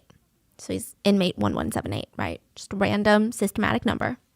And he told his followers, if you pray at 1 a.m., 1 p.m., 7 p.m., your life will be 8 times better. 1178. Also, number significance for no reason strikes again. He said 1178 is also the total length of the Korean peninsula in kilometers. So, I don't know what that makes him. Mr. Korea? I don't know. Okay, I digress. So, like Liz, Maple remembers early on the members were asking her to take pictures of herself in her bikini to send to Jung while he's in prison. It started off really slow. Her 언니 asked her to come swimming with her. And while they're goofing around in their bikinis swimming, she's like, let's take pictures to send to Jung. But then the pictures got more and more scandalous, and Maple just remembers being confused, and things were escalating so quickly she felt like she couldn't say no, and nobody else around her seemed alarmed. Maple tried to reason with herself, these are for the Lord who loves me and already knows everything about me, so it can't be bad. She remembers telling JMS members that she never lived a clean life. She said that recently she had drank and smoked because she just wanted to get rid of her life problems. She was a sinner, and JMS was like, no, love the Lord with a pure heart now. You will be purified once you meet the Lord. And with that, she was requested to visit Jung in prison. She just remembered being so happy. This was like the opportunity of a lifetime. She was reminded over and over again by everyone, not everyone gets to see him in prison. You should be grateful. She remembers crying because she felt so moved by him. She started visiting him frequently while he was in prison, and she would just cry and pray with him. She would cry, dear God, our dear Lord is suffering so much in prison for all of us, for all of mankind, for all of our sins. I will spread the word to more people. So please, please just let the Lord be released soon. Please. Her true nightmare would begin when Jung was released. In 2018, Jung was released at 73 years old. He was put on the sex offenders list and was ordered to wear an electronic anklet for 7 years, which he compared the electronic anklet to the nail that crucified Jesus Christ. Professor Kim was devastated when he was released. The founder of Exodus, he said, it felt like a monster had escaped from a zoo. Far more dangerous than a tiger or a lion had broken out of its cage and was released back into the world. After his release, he goes back to his mountain compound where his followers are eagerly waiting for him. They had welcome banners for him. They cried. They performed dances and songs that they had been prepping for him for the past couple of years. At this point, Maple had been a part of JMS for 6 years when he's released. She is a devout follower at this point, and she quickly becomes one of Jung's favorites, like one of his right-hand women. She's constantly being rewarded. She was forced to dance and sing at massive events. She was kind of like a local celebrity inside of JMS. Jung acted like no time had passed since he had been in prison. He went straight back to preaching and assaulting. Honestly, I think he became a bit more unhinged compared to before he went to prison. Maple did everything in her power to be someone that Jung and JMS would be proud of. And one day it seemed like her efforts were paying off. She was asked to keep Jung company one night in his residence. Her auntie told her, "You'll be sleeping here tonight to take care of the Lord. I have some things I need to tend to." She obliged. She showered, got dressed in her PJs, set up a blanket on the ground in Jung's bedroom because that's what she was told. And she laid down on the floor and she thought it was weird. You know, it was kind of intimidating that she was going to be alone with him in the room, but she would do anything for him. Like, he's the Lord. So she falls asleep and wakes up to Jung touching her. She was paralyzed with fear and he starts touching her everywhere and he digitally assaults her. And he told her, God is here. God is giving you his love. God loves you. God has chosen you, but you cannot tell your father because he might misunderstand. Maple recalls what happened on the Netflix documentary, and you can just see how hard it is for her to even tell these stories, to like think back in that moment. And it's just really heartbreaking to watch. She would later ask the auntie, like, what happened? I'm so confused. This happened that night that I was alone with him. And she was told, can't you see, Maple? He adores you so much. You're just so pretty. And Maple's like, I think I might leave. Listen to me. I left you with him on purpose. I was trying to give you a chance to be loved, a chance to get closer to the Lord. Maple's like, oh, well, I'm confused and embarrassed because maybe she's right. I should feel lucky that the Lord loves me. I mean, most people would die to be loved by the Lord. Okay, so Maple stuck around. She was invited back to his residence, and over the next few years, she would be continuously raped by him. The first time it happened, Jung announced that the two of them were going to be praying together inside of his bedroom, but instead he kept calling her beautiful, and he instructed her, and I quote, "Get on all fours on the floor like a cat." Maple was too scared to say no at this point. You know, she had been in JMS for almost a decade. She's fully indoctrinated in every sense of the word. That night he assaulted her. She was bleeding. It was painful. And all she wanted was for him to stop. And he told her, you've been ruptured now and your soul is so big and pretty now. You should never change. Maple left confused and disgusted. But she was more disgusted about herself. She said she was disgusted for being disgusted because this is the Messiah. Whenever she felt traumatized or upset about what happened, about what he did to her, she would convince herself she's feeling these things because she's unworthy of love from the Lord. In the documentary, I had to turn it off in so many points. Watching Maple sob while she talked about how she blamed herself, I have never in my life watched a documentary and wanted to jump through the screen so bad and hug someone and then go hunt someone down and punch them in the face so badly. She literally said she begged God every day to give her the ability to love this old, disgusting man. I mean, think about it. He's in his 70s. He's creepy. He's scary. She was praying to be able to love him the way that she felt like she needed to. She started punishing herself when she couldn't. She started self-harming. She was in pain from the assaults, but then she would get mad at herself when she was conflicted. And she cries out in the interview, he's disgusting. I hate everything about him, from his personality to his looks. I begged God so many times and days to give me the opportunity to love that old man. I used to punish myself, even though I was in so much pain. I kept thinking, how can I be so ungrateful? How can I be so disgusted when the Lord loves you this much? Like the way that our brains find reasons to make sense of traumatic events and find ways to blame ourselves for these events. There was another victim who journaled after her assault, and she wrote in her journal, I didn't understand why he did that, but I think I get it now. He was cleaning me, forgiving me, making me his. Jesus did strange things when he made miracles. The victim's name is Amy, and she said, you would think that I would realize that I was being assaulted, maybe even right after, but no, I didn't. I was so brainwashed. Then one day, near the end of 2021, Maple had been in JMS for nearly 10 years. A foreign JMS member texted her, telling her about how she had been raped by Jung and how so many of the foreign brides had been abused. And she urged Maple, she's like, Maple, I know how close you are to Jung. You need to get out of there. You need to leave. Maple was 26 now, and every day since the day that Jung had started the abuse, she had thought about ending her own life, every single day. She knew that she had to get out, but she had to be careful. She told Jung, I haven't seen my parents in so long. I'm just going to fly to Hong Kong for like a week, and I'll be right back. Jung requested one more night with her before she left.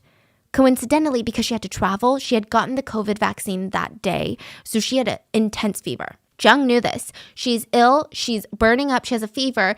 Jung invites her into his room, and Maple knew what was going to happen. And in a very scary, life-threatening moment, she recorded audio of the assault. It's played in the Netflix documentary, and I do not advise you to listen to it, especially if you have any experience with being essayed. It is one of the most triggering audios that I have heard in so long. The translated transcript reads something like this. And side note, during the audio, you can hear Maple whimpering in fear, and you can hear slapping noises. Basically, you can hear the assault. Jung tells her, hug me tighter, say you love the Lord. This is literally while he's assaulting her. She says, I love the Lord. Touch me here again. It's bigger. It's so amazing when you do that. When a man hugs a woman, he gets so damn hard. There are more slapping sounds. And he continues, you have such white hips. Such white hips. Now, if you watch the dubbed version on Netflix, or if you just read the translations, it translates to, do you like that? But it's actually so much worse in Korean. He says, you like it so much you're losing your mind, huh? She gave no indication throughout the audio that she liked it at all. In fact, she gave every indication that she was in pain. But he continued to ask if she had reached the destination. And if so, how many times? 3, 4, 20? He continues to say, I have climaxed 50 times. And he continues, you see, God has chosen you like this. Make sure nobody touches you like this because this belongs to the Lord. Maple was crying in the Netflix interview, explaining how she had to keep calling out the Lord's name while he was doing this to her. She said she asked God why she had to go through something like this. Professor Kim, the founder of Exodus, he said something that really stuck with everyone. He said, the first time I visited JMS was in 1995. Maple was not even 1 year old. She was a baby in a diaper. And now that baby is sitting here as another victim of sexual assault. More than 30 years of victims and 3 decades of pure terror. And Maple was determined to put an end to it. She escaped to Hong Kong, and just 5 months later, she came back to Seoul to hold a press conference on March 16th, his birthday. She didn't want anyone to go through what she went through. And if you guys know assault cases in South Korea and really anywhere, no victims want to come forward because it stays with you for life. The internet is with you for life. No one wants to put their face to this. No one wants to be victim blamed, especially in this situation. There is so much victim blaming against Maple. But she said she's willing to put her name, her face, her story. This audio clip of one of the most traumatic things a woman can go through, she's willing to make it all public to stop this monster. She said somehow JMS knew that she was flying out to Seoul. They contacted her and threatened her. They said things like, you're doing this because you don't really know Koreans. Basically saying, you don't know what we're capable of. JMS members in Hong Kong tried to stop her at the Hong Kong airport, trying to get her to not get on a plane to Korea. Once she got to Seoul, she was being followed. She was being watched by JMS members. She was suffering PTSD, anxiety attacks to the point where her body couldn't take it anymore. On the way to the press conference, her body literally shut down. There's footage of this. She's throwing up nonstop in the car on the way to the press conference. She had to stop by the hospital. Nothing was helping. She's still throwing up. And the person accompanying her, that was, I believe, a producer for Netflix, asked, "Do you just want to reschedule? It's okay if you do." And what she said, "Not even God will be able to stop me from doing this." I swear, I feel like my heart broke in a million pieces during this documentary. During the press conference, she sat there and she powerfully declared, in no shape or form is Jung a messiah. He is not fulfilling the Lord's will. And due in part to Maple's bravery, Jung has been rearrested. There were mixed responses to her press conference. Of course, JMS members believed Maple was working with the devil. She had betrayed everyone, and they worked hard to spread lies about Maple and her family. They were vilifying her, attacking her character, her credibility. They insinuated that she was mentally ill and that she was lashing out. One JMS member said with his whole chest, if this really did indeed happen, she would have left the church and looked for a solution. That's the natural, logical thing to do. But she didn't do that, so we don't think this happened. There were other victims that watched the press conference, older victims, and they had been too scared to come forward, and they said, I felt a lot of guilt. I felt like I should have been the one to say something. Maybe if I had done more, if I had said more, if I fought harder, then maybe Maple wouldn't have been a victim. Maple's parents have been supporting her every step of the way. They know that Maple did nothing wrong, and they told her they're so immensely proud of her courage, her morals, her belief, and she's the world to them. In October 2022, Jung was rearrested. Professor Kim sighed a brief breath of relief, but it was bittersweet because his father had just died a few months prior to Jung's rearrest. So he didn't get to see Jung get rearrested. So after 4 years of being released, Jung was rearrested on the same charges, but things are a bit different now. With the Netflix series, there's a lot of international attention on this case, and I know social pressure isn't necessarily a great thing when it comes to court decisions, but I do hope that we'll see something more than 10 years this time. And even if Jung is never going to be a free man ever again, I just can't imagine how the victims feel. More victims have been coming out with the traction of the Netflix series, and I'm very sad to tell you that JMS is still going strong.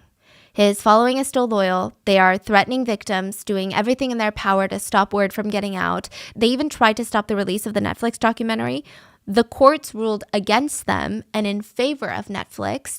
So now they have spread this narrative that the documentary is proof that the media is conspiring against Jung in conjunction with the government. They argue that the Netflix documentary is being released too close to his trial date, and it was strategically trying to take him down. Cho Sung-hyun, the NBC producer that produced the Netflix documentary, said NBC had been wanting to do a documentary on JMS, but they were too scared. So he brought this to Netflix and asked them so that it would be released under Netflix as an extra layer of protection, which I don't know if it really worked. Side note, the producer, this is not just a job for him. It was revealed that he had family and friends that were victims of JMS and cults. So this meant a lot for him. The series is actually not just about JMS. There are other episodes of other cults in South Korea. If you guys are interested, I can also look into those. But the producer said that since the start of filming for this, not even the release, he had been followed, threatened, watched. He said in his 15-year career, he had never bought a self-defense weapon until this case. And to make matters worse, the producer said, what's released in this Netflix documentary is not even 10% of the crimes he learned about from JMS. This is the tip of the iceberg. The production teams, the lawyers, they wouldn't allow him to release the other 90% because it was that bad. It's just terrifying. I think it's really gross that Jung has used religion to commit these heinous crimes. And I want to say that even though there are still members of JMS that support him, I think to a degree, in their own ways, these are all victims too. Jung is currently waiting trial, and he is 77 years old. I hope this time we will see some sort of justice, and I hope the victims find some peace and happiness after all of this is over, and I just hope that they get to sleep at night knowing that he's gone. But that is the JMS cult, the case that I was way too scared to cover while I was in Korea. What are your thoughts? Please leave in the comments, and please stay safe, and I'll see you guys on Wednesday for the main episode.